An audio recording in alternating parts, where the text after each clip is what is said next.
Okay. So, so today I'll talk around the 30 to 40 minutes. Then I'll leave for the question answer session. Okay. Today's the topic. I was informed that identif, isn't it?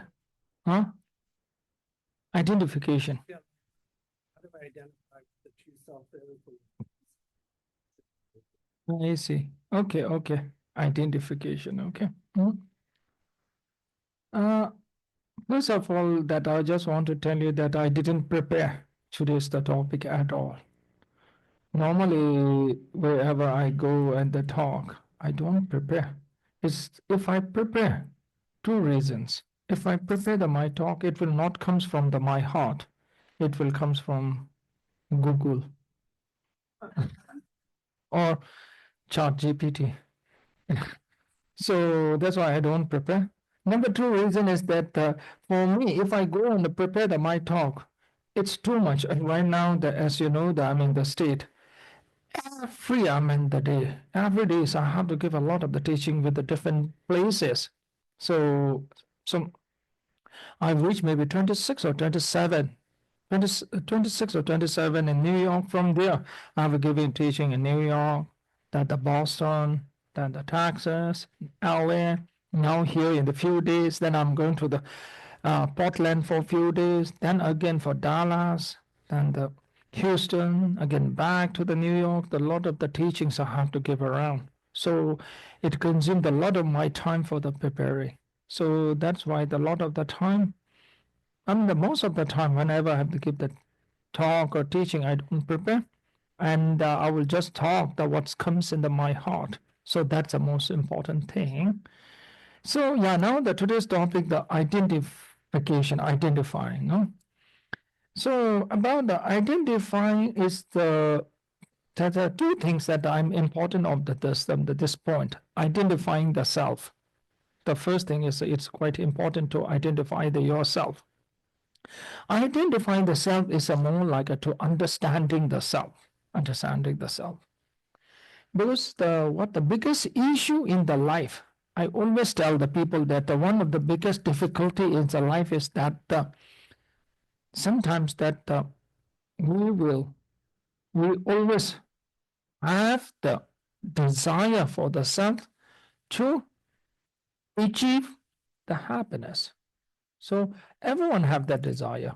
So when you feel that you should achieve the happiness, when you desire for the happiness. So when you desire for the happiness, what does that mean? Everyone have that. When you desire for the happiness, what does that mean? When you wish for the happiness, what does that mean? That mean is a very simple that at the present moment you are not happy. When someone wish and the desire for the get married, it's very simple, they are not get married. So that's why when you're wishing for the happiness, when you're desiring for the happiness, so that means that simply at the present moment you are not happy. So that's why the thing is that in the moment when you stop desiring for the happiness, you will feel the happy, you will feel the joy, you will feel the peace. That is a very, very, very, the strange. That's the moment when you stop the desiring for the happiness, moment when you stop searching for the happiness. So then you will feel the joy. So one time someone asked the Buddha, he don't feel peace, he don't feel a joy, even he have a good family, he have the good fortune, he don't feel joy and happy. What should he do? Then the Buddha said the one thing, stop searching for the joy, stop searching for the happiness. The moment when you stop the searching for the happiness, then you will feel the joy, peace. That's quite, the simple. But the most complicated part is that how to stop. That's the most difficult part. how to stop the searching for the happiness, how to stop for the desiring for the happiness. That is the most complicated part. So that's why here we have to understand that identifying not only the self, you have to identify what you needs of the self, what you really need for yourself, needs for the self. Two things you have to identify. But in your life, a lot of the things really you don't need that, but you feel like you really need that. So that's why I always tell the people that the one thing that when you are a kid and the small, when you are a kid, you will feel happy with the one scoop of ice cream. Am I right? When you get little old, you will feel happy with car. When you get more old, then you will feel happy with house. It shows that your happiness becoming a more and more expensive. I call it inflation of happiness. So that is the inflation of the happiness, and so you think that if I don't have the car, I will be not happy. If I don't have the house, I will be not happy. So that's you are your happiness. You are making your happiness as the very expensive. You are making it. Actually, you have to know the one very important point here. Ice cream is not free. Happiness is free. You can be happy without ice cream. You can be happy without a car. You can be happy without a house. So that's why you have to, second thing is that you have to identify really what you needs. The first thing is identifying the self. The second thing is identifying what you really needs. So that's why if you go to the monastery, lots of the old, the seniors, monks and the senior master, ask them what you really needs. I know what is their answer. They will say enlightenment, Buddhahood. For me, I don't think. Because they just tell you that, okay, whatever you have to do, you have to achieve the enlightenment. Buddhahood, that's what they put as needs. For me, I don't see that as a needs. Few months back, I was in the Bodh Gaya where the Buddha achieved the enlightenment. In the Bodh Gaya temple, when I reached there, I prayed the Buddha. And I asked the Buddha, please bless all my students to achieve the enlightenment before me. I don't want to achieve the enlightenment before my students. Let them all achieve the enlightenment before me. So that's why now enlightenment is not in my needs list, okay? Enlightenment is not in my bucket list, okay? My bucket list is totally empty. Sometimes people used to ask me, what's in your bucket list? So now I don't have any in the bucket list. So now the first identifying what's your needs and identifying the self. That comes to the identifying the self. Why it's so important is that all the negative thoughts, what you are having, it comes from thinking the I and the my.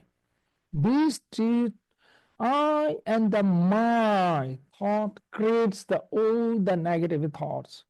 That is a creator, I will say the creator of all the negative thoughts.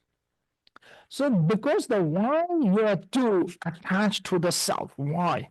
I think yesterday I gave you the example. Do you remember after this session when we take a group photo? After the session, when you take a group photo, and once you get that group photo in your hand, to whom you will look first? Self, I think I told you yesterday. yourself. Am I right? You will try to look in that photo, how you look in that photo. If you look good, you will keep that photo. If you don't look good, you will delete that photo. No matter that how the others look in that photo. Right?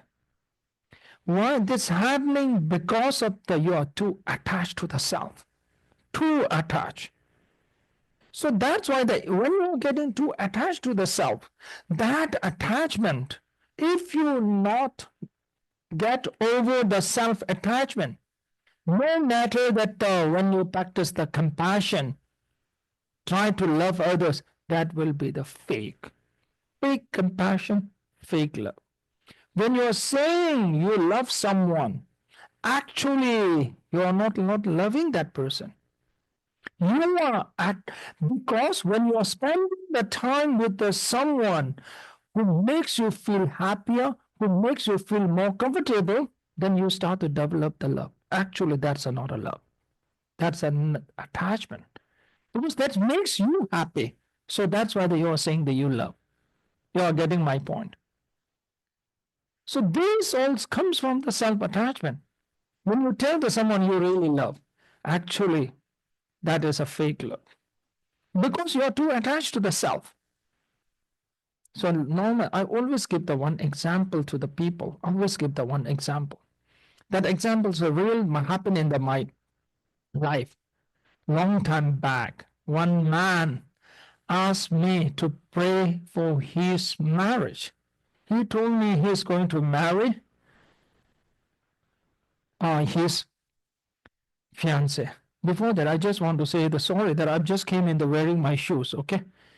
In the monastery, in the Gita monastery, all the monks have to remove the shoes out of the door. For me, I don't have to. I wear the shoes and I remove the shoes nearby my throne. It would remind me that monastery. So that's it. Okay. Anyway, so okay, so yeah. Okay. So he asked me to pray for his marriage. Then I asked him that why you are marrying your fiancée. Then he told me one thing that if he marry his fiancée, he will feel more happy. That's why he want to marry his fiancée. So then I told him that you are thinking very wrong. You should not think that way. You should think if you marry your fiancée, she will become more happy. Now, can you see? First, when he was saying he will be more happy, to attach to the self, that is self-attachment. Because he's marrying her, because it makes him happy. Next time, if he can get some other lady who can be more happy to spend the time, he will marry with that girl. That's the happening. Because when you're saying the love, it should be the very love is very pure. Only the love you can develop the genuine love when you can overcome the self-attachment. Are you getting my point? So that's why the Buddha said that overcome the attachment. That's why Buddha said that eliminate the attachment. One young monk in the temple, one young monk, one small kid monk, okay, kid monk asked his master in the temple, do monks allowed to send the email? Can we monks send the email? So master told that kid monk that yes, the monks can send the email, but without attachment. So the attachment comes back to the question. How we can overcome the self-attachment. Why you develop the self-attachment? Because you could not understand the right self. Because you cannot identify the right self. That's the reason. So that's why you develop this attachment toward the self. That self-attachment, then it creates the lots of that attachment. Self-attachment, the root cause of all the attachment. You should know that self-attachment is the root cause of all the attachment. So I always give the one example that in case if you win a $1 million lottery, will you be happy? 10 million, 100 million, $10 million if you win a lottery, will you be happy? Be very honest, okay? No? Yes or no? One. No, just you will be happy or not? Yes or no or what? Yes, no. After 10 days later, if you lose that $10 million, will you feel sad? Yes. Now, my real question is that the duration of the happiness of the winning the $10 million is a longer, or duration of the sadness, losing of the $10 million is longer? That's my real question. Huh?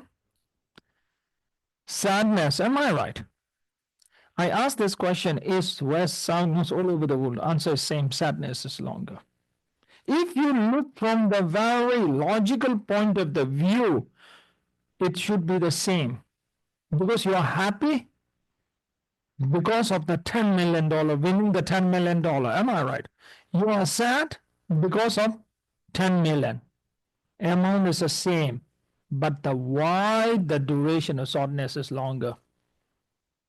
Main reason because of attachment. Because you get attached, too much attached to that 10 million. That's why this attachment is like a sweet poison. It's killing you very softly, but you are not knowing it. What the joy you get from the attachment is a very short. What the pain, what you get from the attachment is a very long. Are you getting my point? So in your life, I know that when you lose someone, really, it's very sad. I know that. It's very sad. But sometimes when you cannot overcome that, the pain, main reason is that the attachment. More you attach with that person, and if you lose that person, you will get more pain. When you really love someone, if you lose that person, you will not get pain that much. And the losing, and you get my point. Let me tell you, when you love someone, and he or she feel happy with the others, if she or she want to go out of your life, if you really love him or her, you will let that person to go. If you really too much attached to that person, you will never let he or she go out of your life. That's the attachment. Are you getting my point? No matter that whether that person is happier with some other person, you will not care for that because of your attachment. That's how the attachment works. You got it? Sometimes I used to tell the students that when I go and drink the soda order, I always want the Coca-Cola. Maybe I'm developing the attachment. Always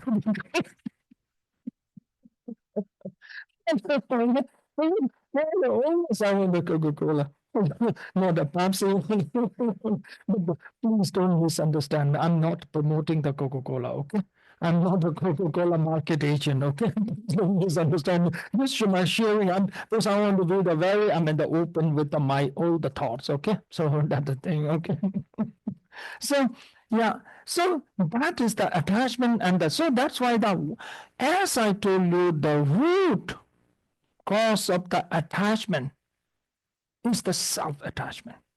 When you cannot overcome the self-attachment, you cannot overcome the attachment toward the fame, attachment toward the money, attachment toward the luxurious good. You cannot overcome it at all. Because you are too attached to the self. What things makes you happy, immediately you will get attached to it. Why you get attached to the money? Because that makes you more comfort and more, and gives you some pleasure. Why the people get attached to the alcohol? Because it gives them some pleasure. So that get attached to it. You get it? So because of the self-attachment. So now what is the way? What is the way to eliminate the self-attachment? To identifying the self.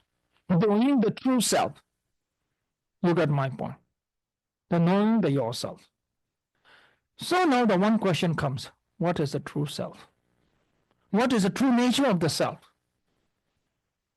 What is the true nature of the self? If you ask me this question, I will tell no one knows it.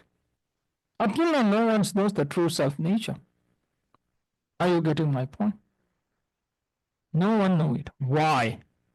There comes the why no one not able to know the true nature of the self. Very simple way. Let me tell you the one thing.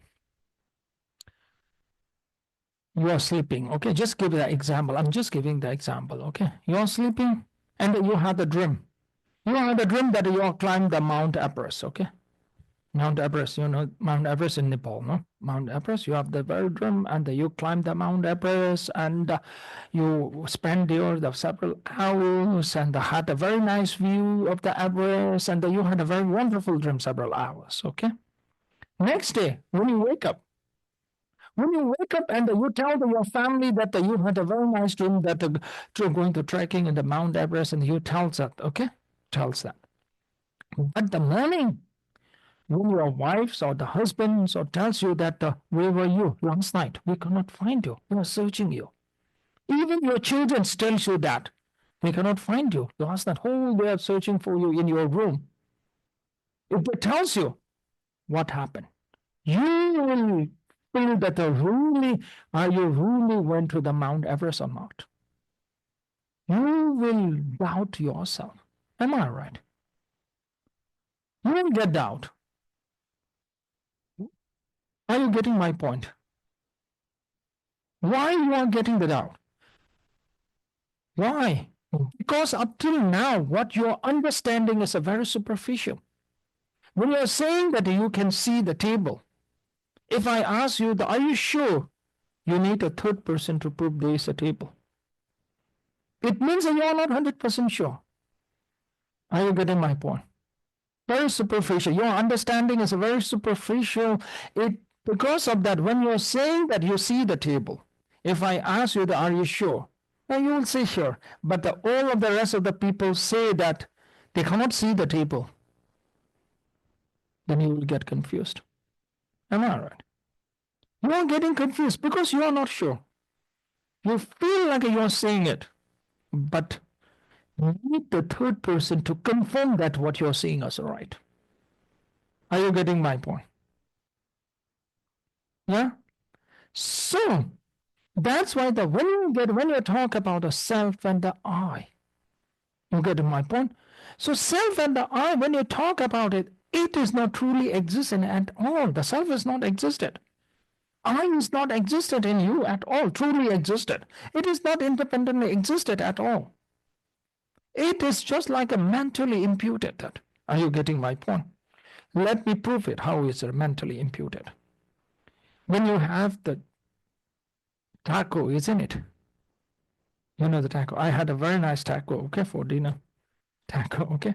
Now here comes the one question. Taste of the taco. It exists in your mind or on your tongue or on the taco. Taste of the taco. I had a very wonderful taco this evening. Yeah, taco, isn't it? How do you pronounce it? Huh? Taco. Am I pronouncing rightly? Huh? Okay, taco. Okay. Taste of the taco. Does that exist in your mind, or it exists on your tongue, or it exists in the taco? Where does it exist? If it exists in the mind, then someone don't have to prepare the good taco. Put anything, whatever they like in the taco and give. Will they feel tasty? If they exist in the taco, then everyone should feel the good. Where does that exist? You get my point. So taste of the taco is the memory you are imputing by your mind. When you are happy, just look back. When you are in the newly fall in the love, you go to the restaurant, whatever food they serve, you will feel very nice, tasty. Because you are mentally very high. You get my point. Only when you fall in the love and you are having the honeymoon or vacation, whatever food they serve, you will feel very good. You got my point. That's why if you go the honeymoon sites, honeymoon sites, these and that site, the restaurant, they don't serve the good food. Because they know the honeymoon site of whoever comes, they will never complain about the food. So these horrible restaurants, they will give them whatever the food to them, serve them, and no one will complain. Some couple who comes for the honeymoon, they are quite mentally quite high, and they will give the food whatever they serve. So that is what I'm trying to say is that the mentally imputing, no, means that creating that the reality. So that's why when I talk about the self, it's not truly existed. It is something you are mentally imputing the self. When you realize that the true self is not truly existed, what happened? You will lose that attachment toward it. You are just like that, okay? Your parents told you, your parents told you they have the bunch of the gold coin, okay, under the house. 1 feet under the house, they have a bunch of the gold coin, and they told you that. You will develop the attachment toward it. You will feel that you have this gold under your house, 1 feet under your house. Then you will not only develop the attachment toward the gold, you will have a lot of the dream. I will sell this gold, I will buy this, I will invest. And then after you dig that ground and you found there is no gold, immediately you will lose that attachment toward that gold. Are you getting my point? Exactly the same thing the moment when you realize that the I and the self is not truly existed, you will lose that attachment. The moment when you lose the attachment to yourself, you will lose the attachment to all the things. So that's why the identifying the self is no one can find it, because the great the masters, all they have to understand or they realize that the self is not truly existed. It is just like a one label you are giving this I, and the one big label you are giving it. You are getting my point. You're getting my point, no? So this is just a one label you're just giving that I. With that label, what you get self-attachment, you develop the self-attachment, then all the negative thoughts comes. So that's why to understand that, it is not that simple. To understand that, what you need analytical meditation, okay? You start analytical meditation. How to do the analytical meditation?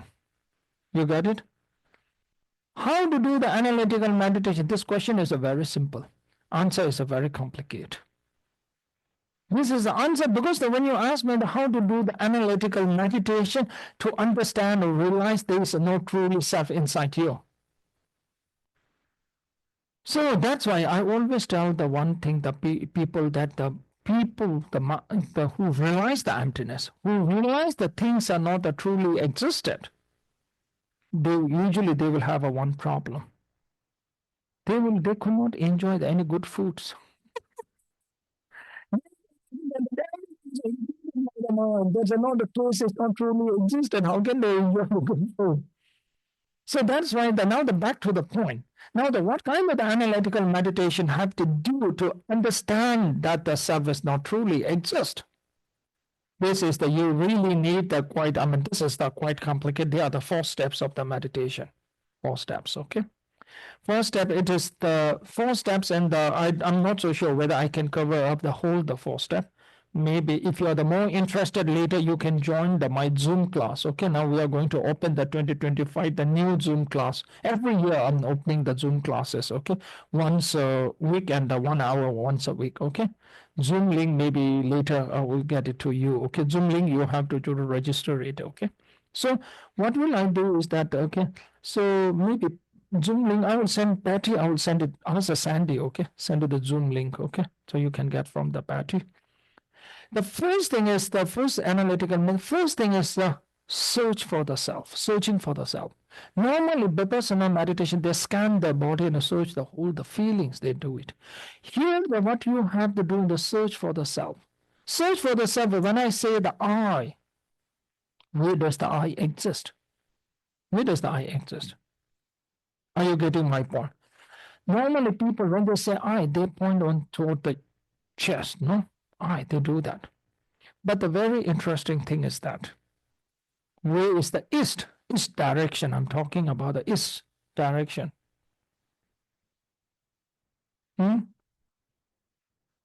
East, okay. West, south, north. Now my final question. Where is the center? Center is where you are, that is the center. You will be always center. You are the universal center. Wherever you go, you are the universal center.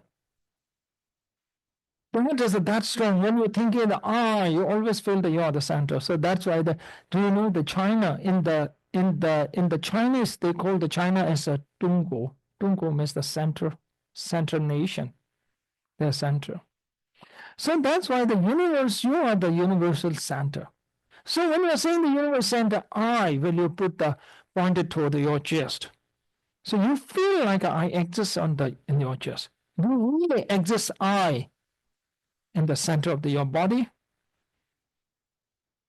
This is the first question. Okay, that you can ask that. Analytical question is more like analyzing. Analyze will come from the question. So that's the one question. Second question is that when you reach some of the cliff, high mountain cliff, when you look down and when you feel scared, you will feel that I will fall down. Am I right? You will never think that my body will fall down. In the reality, your body is falling down or you are falling down. Did you get my question? You will feel that my body will fall down. I'm sorry, you will never think that my body will fall down. I will fall down. So that's things like that. Sometimes you feel that your body is a self. Your body is self. But this is very tricky. Now I will ask the one question. You feel that time you feel like your body is a self. So that's why you feel I will fall down. In the reality, your body is falling down.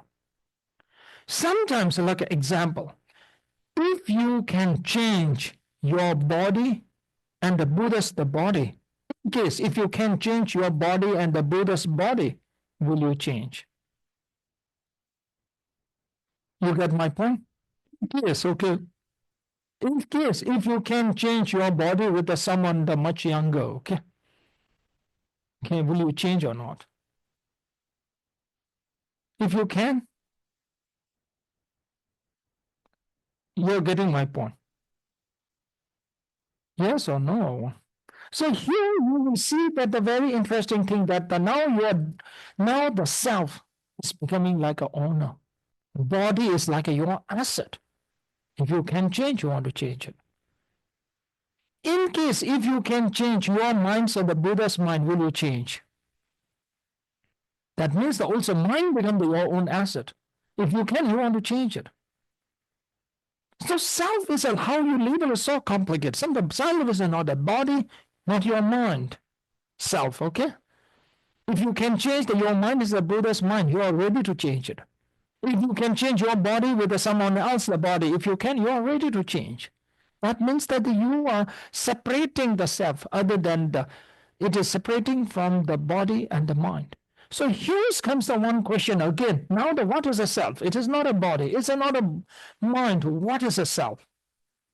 You got my point. This is a second analytical meditation. The second point. Okay, this is right now we are saying the searching for the self. Okay, they are the first step and we are first step. Okay, searching for the self. First the search. Where does the self or where does the I exist? Self exists. Number one. Number two. My body is not a self. Mind is not a self. Then who am I? Who am I? I'm not my body. I'm not my mind. Then who am I? You got my point? Then that is the second thing. Okay, so search for yourself. Okay. First, where does it exist? Where does the I exist? Then who am I? You got my point? Two questions. Second question. Now this is more like an analytical meditation. More you analyze, then you will come to the more closer to understand the reality. Sometimes that right now what you're thinking, what you feel so right, it's not right. What you think is true, it's not true. How can I prove it? Very simple way. 5 years back, what you're thinking the right, today you're thinking that is wrong. 1 year back, what you're thinking the wrong, today you're thinking that is right. Am I right? How can you trust that today's the thinking? Today you are not thinking the right. Tomorrow you will think, oh, that is not right.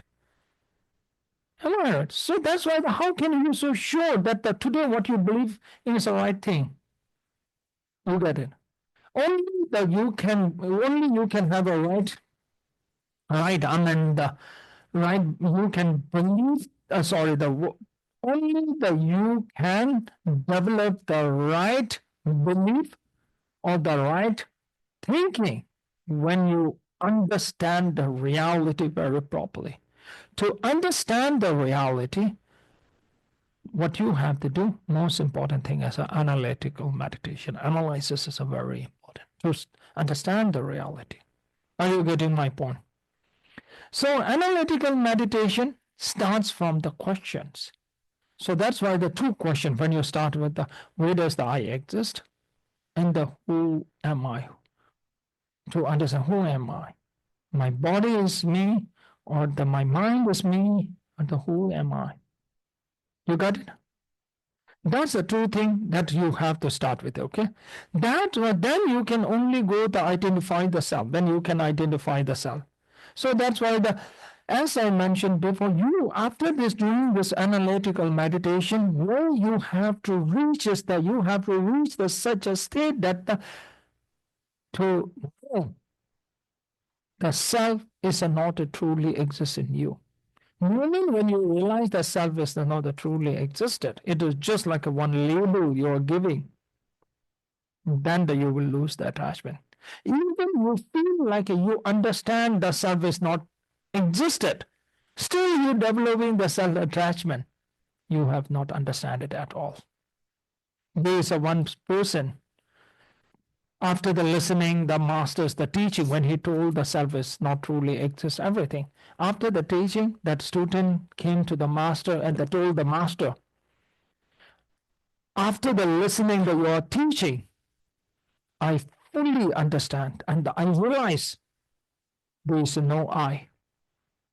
There is no I. I realize that. After coming to your teaching, I understand that there is no I at all. Then the master asked the second question. Who understand that? Student said that I understand. So this is now that we call the pitfall. Pitfall. You should know that it is as I explained that this is also important to understand the pitfall. Sometimes when you are saying that the self is not a truly exist, it is not saying that there is no I or no self. We are not saying that. You get my point? So when they are saying that, the Heart Sutra, no, Buddha said that the no form, no sound, lots of the things, no sound, no. So there was one great master. He considers a very great that time. And he always focused on the teaching of the emptiness, and especially the Heart Sutra. Whenever he go and give the teaching, he tells there is no self and nothing. No I, no body, no self. One time, he was invited by the king. And the king, when he was repeating the same thing, he was saying the no self, no I. Then king asked the one question, Master, are you sure you are not exist? There is no I. Master say, yeah, there is no I, so I am not existed at all. King asks, do I exist? Then again he told, no, you also don't exist. No I and the no self. Again he repeated that. After repeating that, the king, what he did, he just asked his army, his security, the chief of the army, his security asked that the master to take him to the execution ground. Ancient time, when they execute the people, what they do is that they dig a hole, they buried the person, the criminal, up till all the body, only the head comes out from the ground. And then they will bring the elephant, and the elephant will crush the head of the criminals. They do that. So master, they bury the master under the ground, and only the head comes up from the ground. And the army, the chief of the army, went to get the elephant. When he was bringing the elephant, the army chief bringing the elephant toward the master, then the king came towards the master, and he asked the one question to the master: Do elephant exist? Do elephant exist? Then master shouted and said, Yes, elephant exists. There is elephant. There is I. Now everything is exist. Before he was telling, no, there's no I, nothing is exist. When the elephant comes near to him, he shouted to say that elephant is exist, everything is exist. This is the very, the pitfall of the old, the meditators to understand the selflessness. When you are saying the truth, the self is not truly exist, but still, we have to say that the self is conventionally exists. You are getting my point. Conventionally exists. Conventionally exists that when you live with the people, when you suddenly you started to say that I am not there, I'm not exist, that there is no I like that, people will think that you've gone something wrong. So that's why the Buddha, when he got after the enlightenment, he came to talk with the very, based on his realization, he talked. And the people could not get him. So people rejected the Buddha. So hold his teaching. Then Buddha came the second time when he gave the teaching. He said the one thing: whatever you people say exist, I will say that is exist. Whatever you people say not exist, I will say not exist. Now he learned the conventional truth. Conventional truth, that's why the Buddhism comes with the true truth. Ultimate truth and the conventional truth. Conventional truth is called as a worldly truth. You have to accept it. Worldly truth. When every of the world people says, okay, worldly truth. Okay, worldly truth is like a I exist or not exist. You exist or not exist. We have to say exist, because that is the worldly truth. You get my point?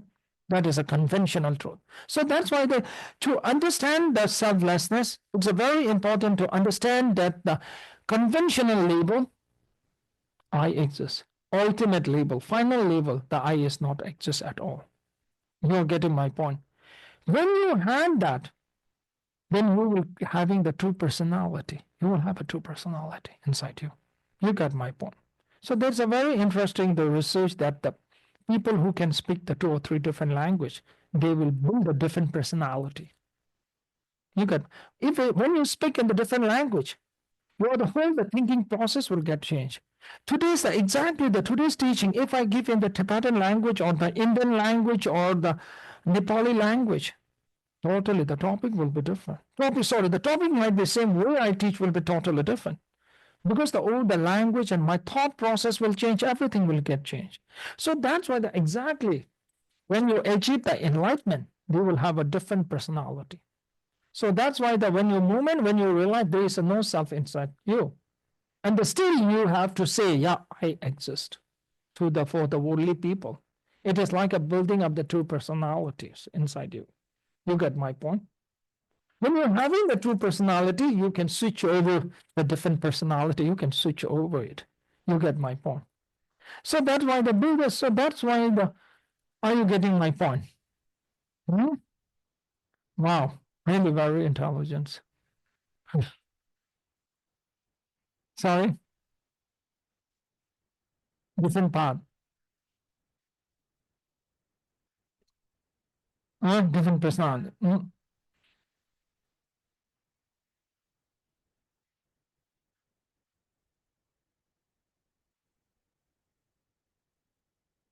Okay, now how that person takes, no? Okay. It's up to like that. Okay, look at the family, like a mother. Mother's perspective toward the children, mother's perspective toward the husband, mother's perspective toward their parents will be totally different, no? When you're with your other partner, when you're with your other parents, when you're with your children, you will have a lot of different the personality you will have it, no? So that's why the different personality you will have it because of the different perspective toward them, different perspective. But the issue is that when the perspective is so that's why when you realize the moment that when you realize the selflessness, what you have the personality that we call the very pure personality. Pure means the pure personality, you will have it. Right now, what's happening is the perspective is not a right perspective. When your mother is having the perspective toward the children, that perspective is not a very right perspective. Mothers to the husband, okay? Let me tell you the one story. The incident. My parents, sometimes they will, quite a number of times, they will argue each other. So one time I was with my mother and I asked my mother, I asked my mother that my father have what positive qualities he have it. My mother's answer. She told me, my father don't have any positive quality.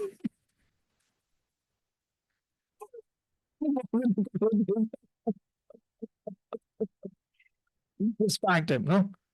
That is not a right perspective. The mother's one looking at the child.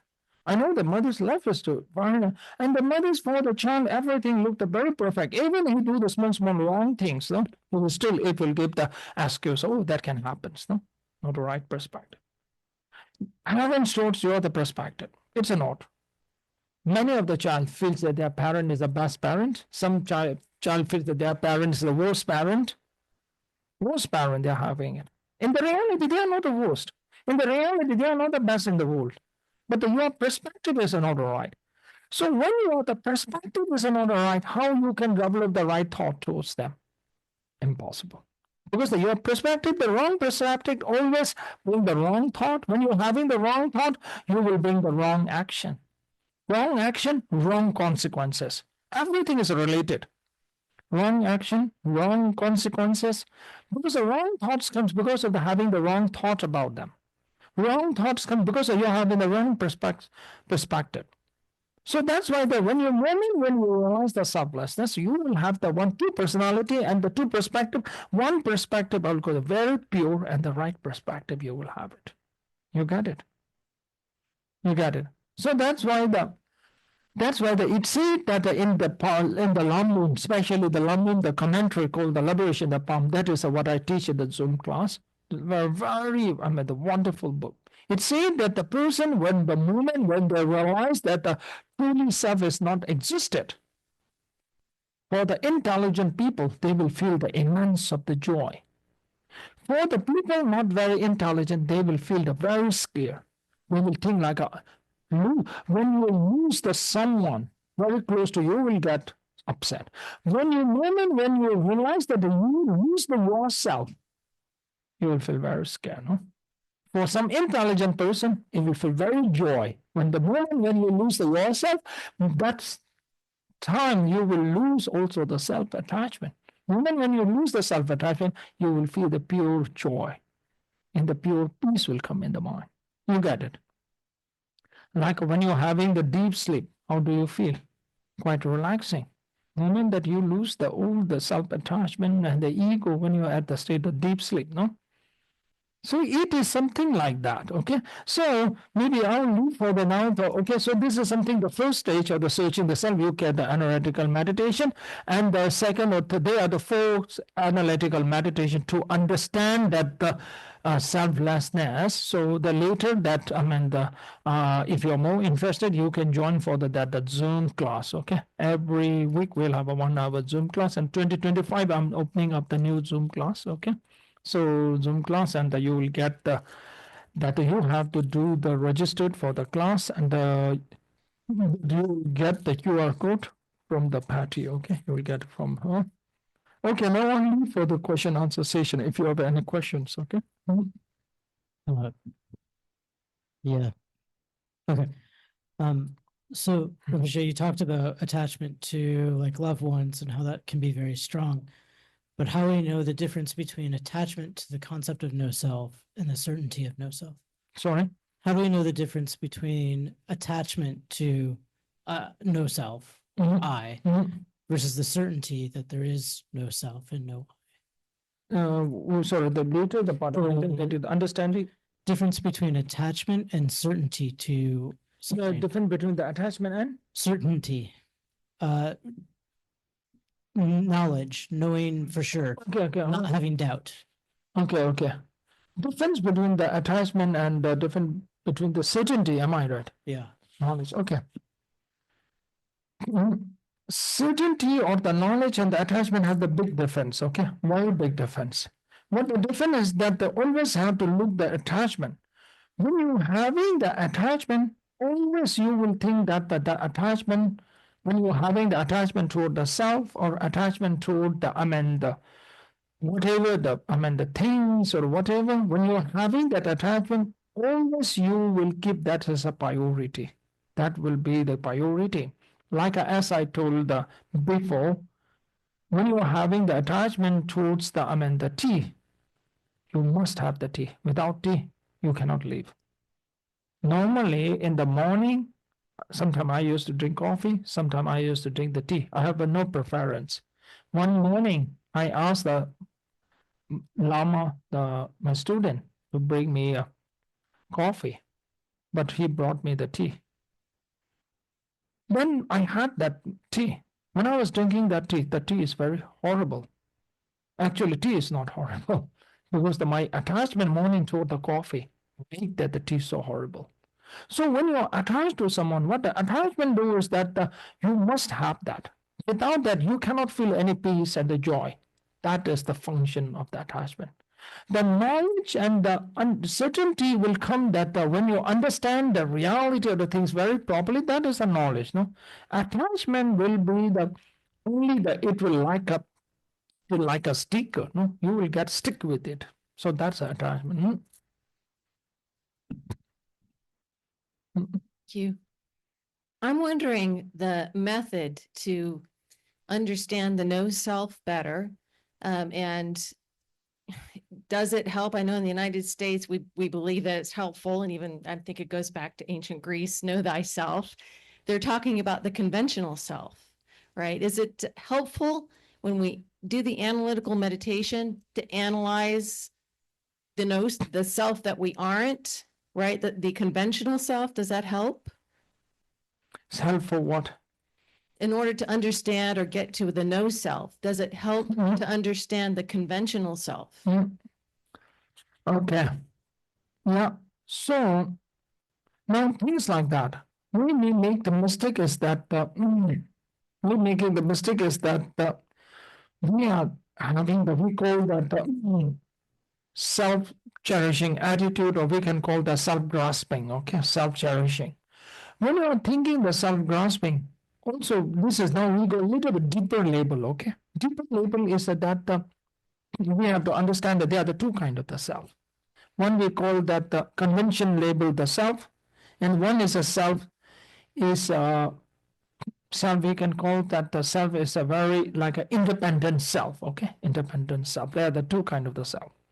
How we can identify these two difference of these two, the self is like that. Someone call your name. Okay, your name is like a Jenny example. Someone calls your name as a Jenny, you will think that, oh, someone called me. That time you will have a feeling of the me, no? Oh, someone called me.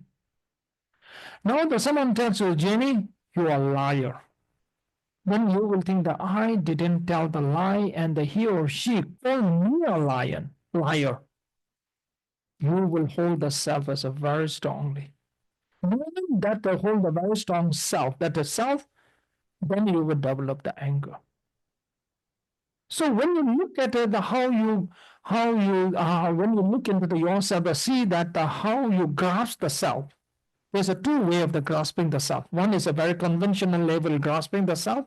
One is the very like a grasping the self as a very strongly the grasping the self. He or she called me a liar. I didn't tell the liar.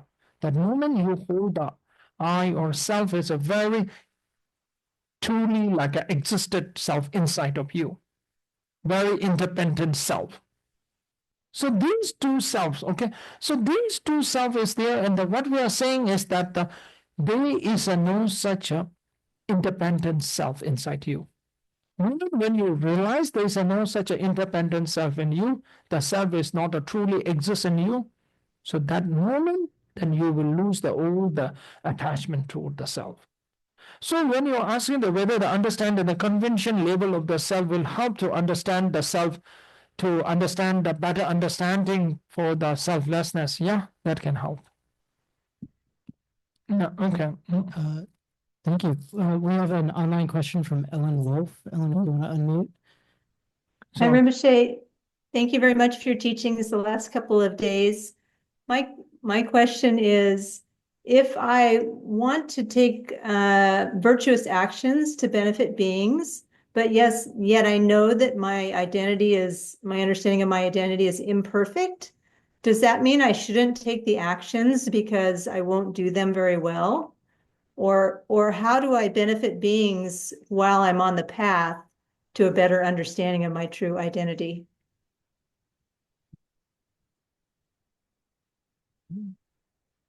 Could you maybe, if I restate that, are you asking if you don't understand yourself very well, or you don't understand your true self, how can you benefit other beings without that understanding? Right. What do we do as students while we're on the path and not yet having the perfect understanding of identity? Can we still be of benefit to people? Will our actions still have some quality of selflessness? so can you just clarify the question? I couldn't get it. When you Question is that you haven't realized selflessness, are you gonna screw people up when you're trying to help them? sorry, can you repeat Yeah, it? if you haven't realized selflessness, are you gonna harm people Hmm. by trying to help them because your knowledge is incomplete? Okay, really. Again, let me repeat that again. I have to think again. Yeah. Can you repeat that again? So can we harm others if we still are partially ignorant, but we know something? They're not fully convinced of no self, yet we're still operating with some mixed motivation. Should we not do anything at all? Should we wait until we're fully realized before we help them? When you realize, okay. Okay, if I get to your question very rightly, I'm not very sure, but I will answer that. Okay, waiting, I will say that don't wait at all. So don't wait it. The waiting is the waste of the time, okay? But when you are helping the people, you understand that 5% of the selflessness, share that with the other. If you understand the 20%, share with that other. So don't wait until fully understand. Don't wait up till that level, the fully understanding. Because when you share with what you understand, for the 5%, what you understand about the selflessness, and if you share with the other, that also bring the benefits for the people. So more important thing is when you're others, it's a more important to the benefiting the others is a more important. So you don't have to wait until you understand the fully about the selflessness. Okay, is that your question? I'm not so sure. Yes, perfect. Thank you. Okay. Can you talk about the self and reincarnation, Okay. please? Self and the reincarnation. Okay. First, let me tell about the reincarnation. Normally, people ask me that I'm the 8th reincarnation of the Khangser Rinpoche. How I become the reincarnation. How I become the reincarnation. So I used to tell the people, I won a jackpot lottery. So I won a lottery, so I become the reincarnation. Yeah. So now the reincarnation is it's a very, from the Buddhism point of view, mind, it keeps the continuation. Continuation of the mind, it's a reincarnation. Now here comes what is a mind. Mind is always have to understand the one thing, the Buddhism point of the mind and the science point of the mind. Maybe they might use the term same, but you have to understand what the Buddhism point of the mind. Minds have such of capabilities to understand the new things, to know the new things. That the mind have that capability. Second thing is our minds have the feelings that have a minds up that carry the feelings. Okay, that's habit, that's the mind's quality, or that is the mind, the mind have a qualities to have the potential to know the things and also the feel the things. That is the mind. Okay. This October, there's one seminar is going on in the Dharamsala. Scientists and His Holiness the Dalai Lama and all, they're having the one seminar. I was invited as the faculty to give the talk about the mind and the AI, artificial intelligence. So when the thing is artificial intelligence, the intelligence is that they have a thought of the chain, but they have no potential to know new things by the itself.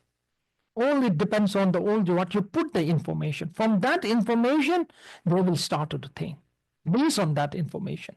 But the mind have a potential, no need the information. Without any information, if have the potential to know the new things. Are you getting my point? So that's why the AI and the mind function system is a totally different how it functioning system. But the AI is a very good for the providing the information. That's very good. So as I told yesterday, or I don't remember, at the one session, teaching session, someone read my biography. When he was reading my biography, completely, I'm not aware that my own biography, I have no idea that what I did. So he was reading such a things.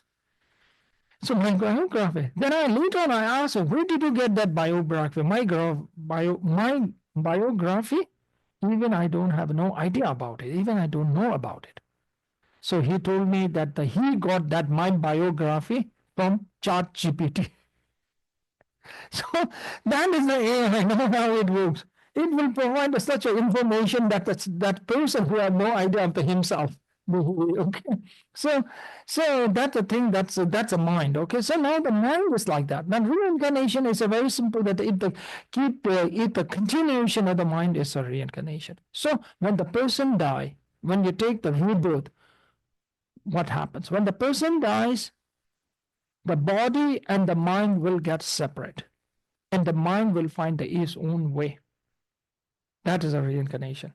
This is what the Buddhism idea, and it's clearly mentioned in the book The Children Who Remember the Past Life, written by the Ian Stevenson. He did a lot of the scientific research on the reincarnation. So that in the last chapter, he said that is what the Buddhism tells. Yeah. Okay. Any other questions? Hmm? Hmm?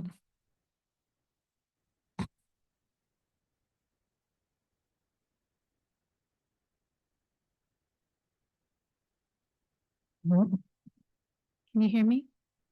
I have questions about mind training or Lojong. I had some time today and I read some of your book and it got me thinking about some of the things that you said also last night with analytical meditation. And I'm taking that to be Lojong to be a type of analytical meditation. And if your brain is not your mind, then who or what is training your mind is the first part of my question. And the second part is if one is to control their thoughts, which your brain can change, then who or what is the one controlling the thoughts? First question is if the mind what? If the brain is not your mind, Okay. then who or what is training your mind? Okay, I want to train your mind. First question. Second question? And the second one is if one is to control their thoughts, which your brain can change, then who or what is the one? Sorry, I could not get the second question. And if one is to control their thoughts, One in general, that's okay. One what? Yeah. Which your brain can change, the brain can change the thoughts. Then who or what is the one controlling? Okay.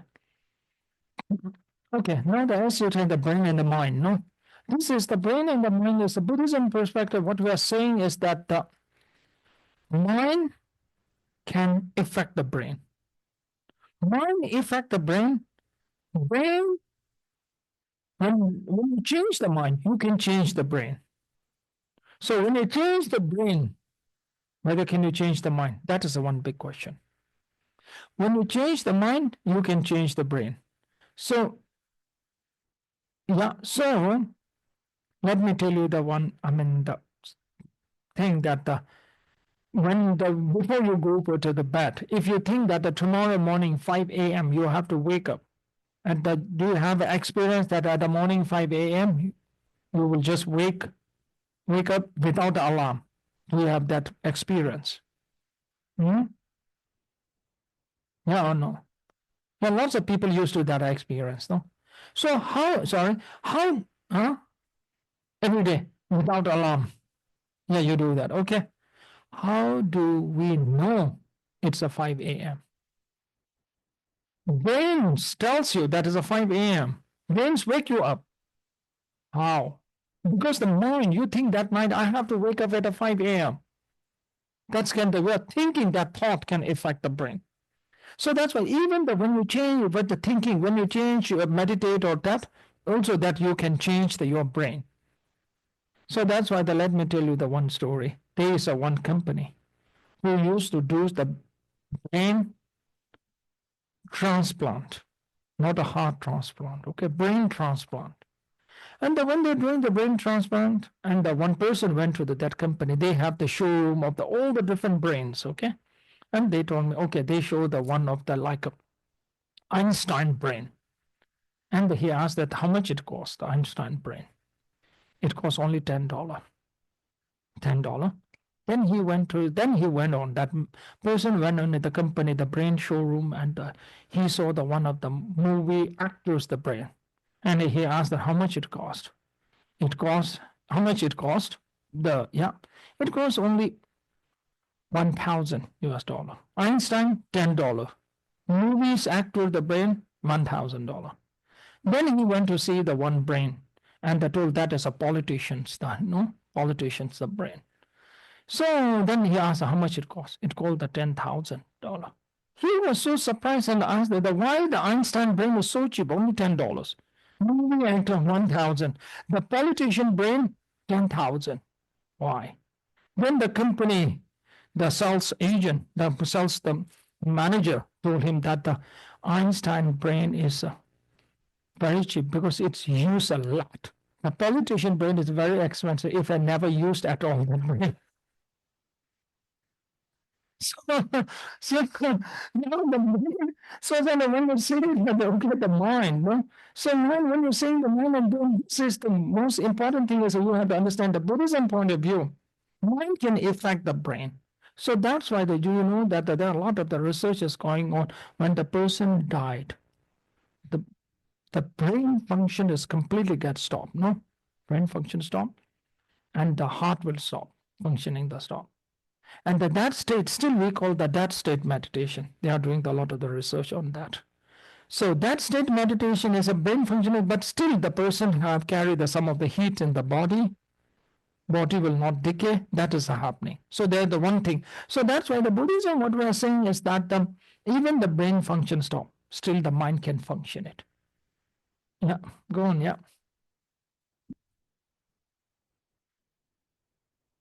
Is No? Okay.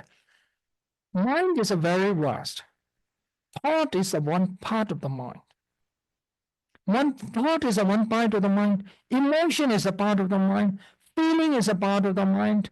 This is all the one part of the mind. Mind is a very general. Buddhism point of mind is a very general, and the thought is also the one part of the mind. Feeling, emotion, all these are the part of the mind.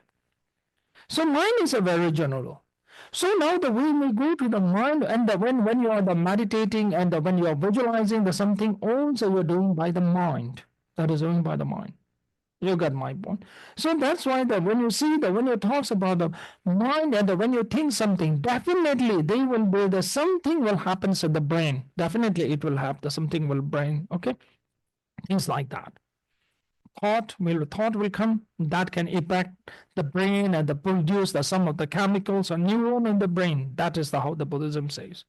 But sometimes the brain, when you're taking the tablets or something like that, producing some neurons in your brain, that can also affect on the mind.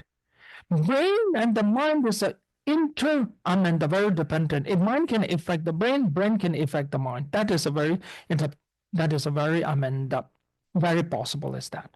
Now, when you go to the mind, gross mind and the subtle mind. Subtle mind, the brain cannot affect that. It will affect back to the brain. So that's why the person, when they die, brain will completely stop it. It will not function, but the subtle mind will still active and it can function. So you got my point. So when the person die and they take the rebirth, when the person die, the brain is completely stopped. When they born and they will start, then when they take the rebirth and that intermediate state we call the pardo intermediate state, that person don't have any brain, but still the subtle mind keep on the functioning. So now if you look at the near-death experience, near-death experience, that's the one big question, whether that time the brain is functioning or not. You got my point. And the very interesting thing you can read in that okay, the article. There is one article, the article is about that Berlin scientists found a life after death. I think you can just type that in the Google, you will find the research. Research is a very interesting research. What the scientists did is that they introduced the clinical death. Clinical death means just with the voluntarily people, they kill them for the hours. Then they bring back to the life. That's something like called the clinical death. They introduce the death for the hours. Then they bring back to the life. With that 1 hour, after they bring back to the life, they ask the experience of that hour. What did they experience? Very interesting. They saw the light and this and that. They share the experience. My point is that with that 1 hour, I think the brain function is stopped.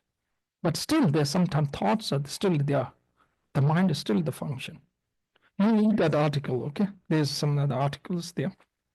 So that's why the brain and the mind, this is this is science and the Buddhism, lots of still we have to go more discussion about it. Even the science point of view, a lot of time they changes about the mind. First they comes to the part of the brain, now they come like a electrical wave in the brain or whatever. There are a lot of thoughts comes. Number one. Number two, in the Taiwan, in the one medical center, we had a very interesting research. What they did is that, do you know the bioresponse meter, which can detect the electric waves, no? What they did is that they asked me to meditate. I put the water ball in front of me. They put the bioresponse meter in the water. Before I start to meditate, that meter, what do you call that? The indicator, or what do you call that? Indicator goes around maybe zero. It's around the zero. After I meditate, the indicator reaches the level of the 30 degree or something like that. 30 degrees, okay? They got quite surprised. See how it happens. So they can feel something, the electrical waves now in the water. Water is just, they keep the one water bottle in front of me. I was meditating in front of it. You get my point? So fun. Then the one student, one lama, then I asked him to meditate. When he meditate, the indicator reached up to the 300 degree. They all go surprised, and he told me why your student is better than you.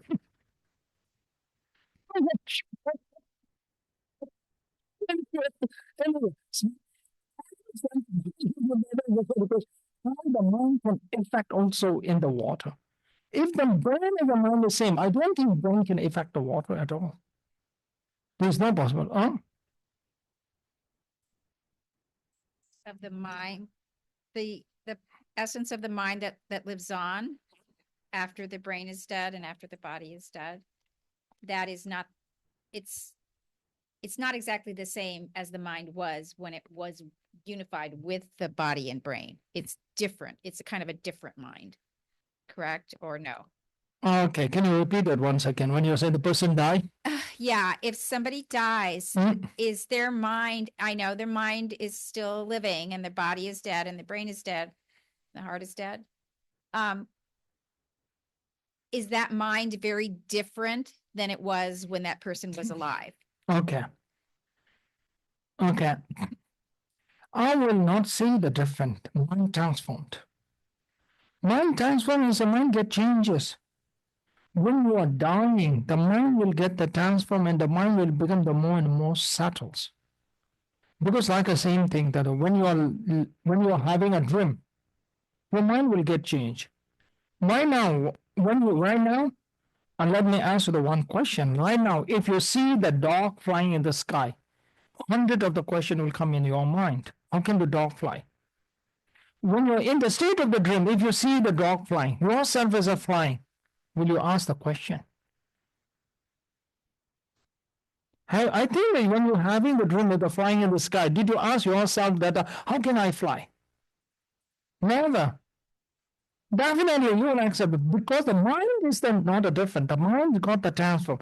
Now, in the state of the dream, your mind becomes the more settled. More settled means your these all that the questionings, the powers has got lost.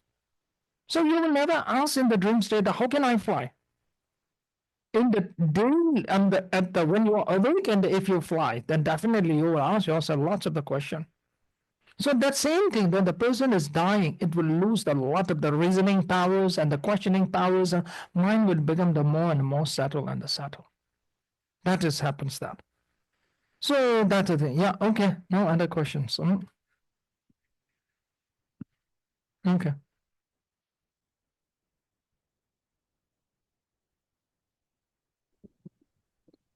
Hello?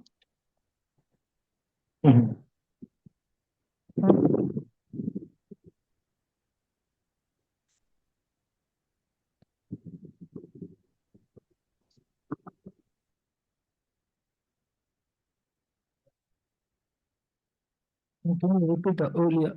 Can you repeat it once again? Mhm.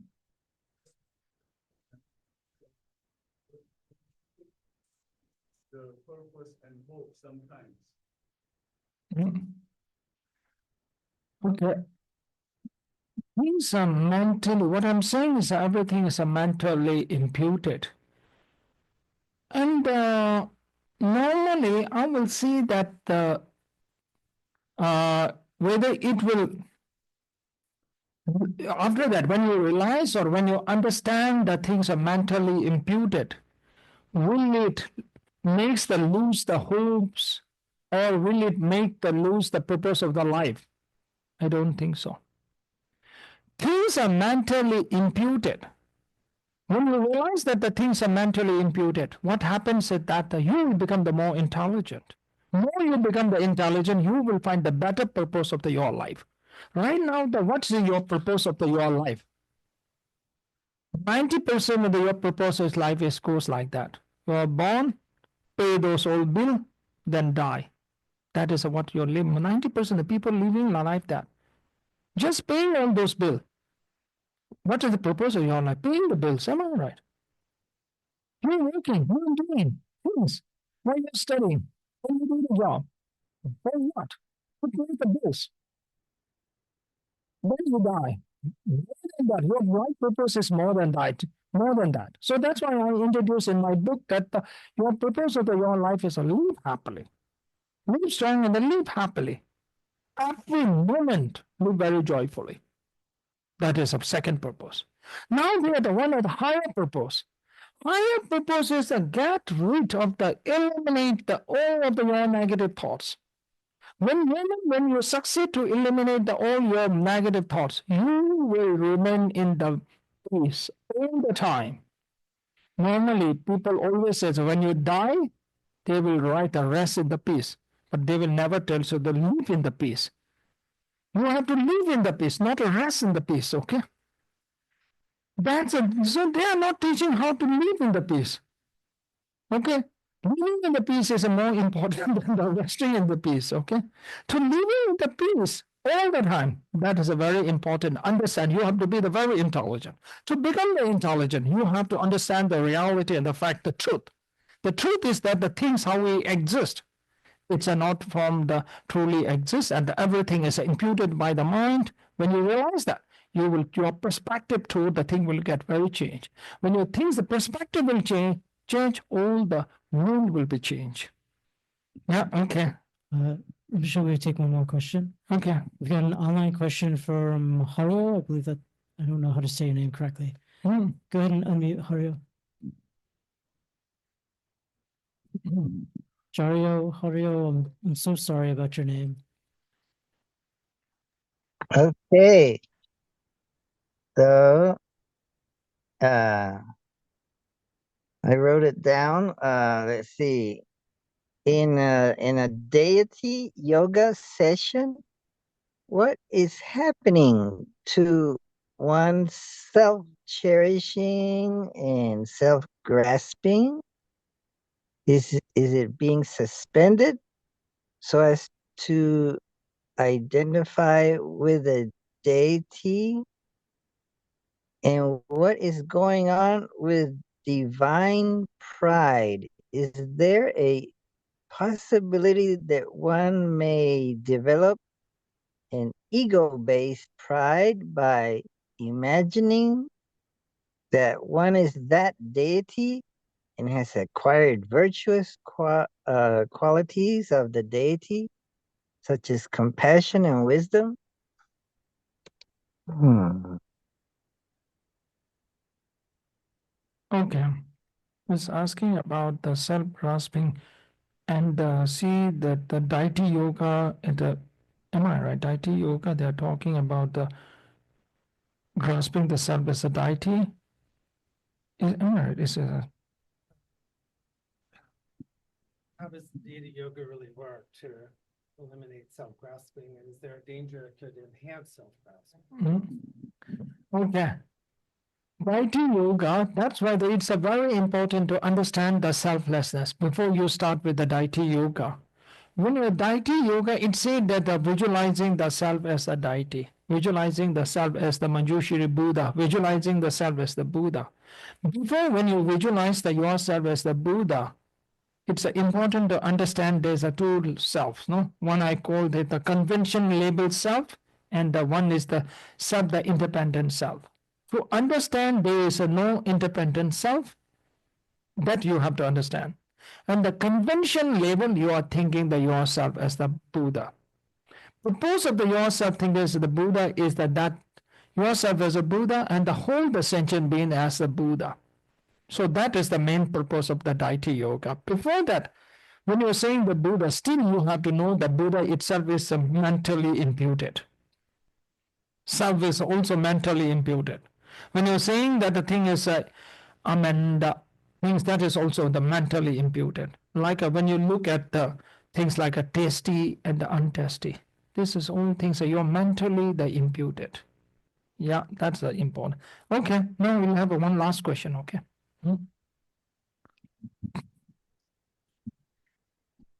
My question is, are attachments helpful or harmful? Or does it really depend? Are there attachments that can help support you on your journey to enlightenment, or do they always hinder you or take you off of the path? I will say that attachment is helpful. Yes. Attachment is harmful. Yes. Both is yes. But the thing is that the attachment is more harmful than the helpful. Attachment harms more than it helps. That's the thing. So that's why the attachment and the desire, you should always know that it's a very different. Should have the desire. When you have to achieve something in your life, most important thing is a desire. Without the desire, you cannot achieve anything. You should have the desire, but you should not get attached to it. Desire is a wanting, just want to have that. That's a wanting. If you cannot have it, then you can have the second option. When you're attached to something, you cannot have the second option. You must have it. That's attachment. Desire always have when you have the desire to achieve something, if you cannot achieve that, still you can choose the second option. When you get attached to the something, you cannot have the second option at all. That attachment, okay? Okay, thank you so much. And today we'll stop here, okay? Thank you, thank you. Thank you. Tomorrow we'll go back for Paldalamo. I hope many people in the audience can be present. And if new people come, you can spread the word, right? So thank you very much for tonight. And thank you, Rinpoche. Yeah. Okay. Exit music, please. Thanks. make me say hui to chen chen raise ji me kian pe hong pu zhong pe yang gang chen ke pe su zhen song ga ba lo song dra pe zhan